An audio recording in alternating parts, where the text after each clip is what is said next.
Призерам Паралимпиады и их тренерам от имени президента страны сегодня вручили государственные награды.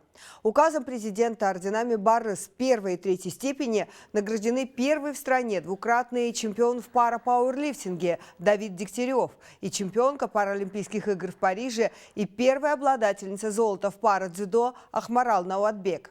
Серебряные медалисты стрелок Еркан Габасов, пловец Нурдаулет Джумагали и дзюдоист Шамей Ергали стали кавалерами ордена Парасат. Орденом Хурмет награждены бронзовые призеры Дастан Мугашбеков, Зарина Райфова, Даяна Федосова и Журхамрза Шикурбеков. Высоких наград также удостоены главные тренеры национальной сборной и личные тренеры спортсменов.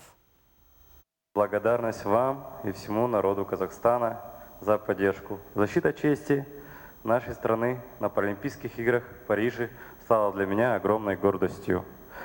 Мы упорно работали, чтобы завоевать медали, а наши тренера вложили все свои навыки в нашу победу. Я рад, что стал первым двукратным паралимпийским чемпионом и смог внести свой вклад в укрепление имиджа нашего Казахстана на международной арене. Напомню, честь Казахстана в Париже защищали 44 спортсмена в 9 видах спорта и установили исторический рекорд, завоевав 9 медалей, из которых 2 золотые, 3 серебряные и 4 бронзовые.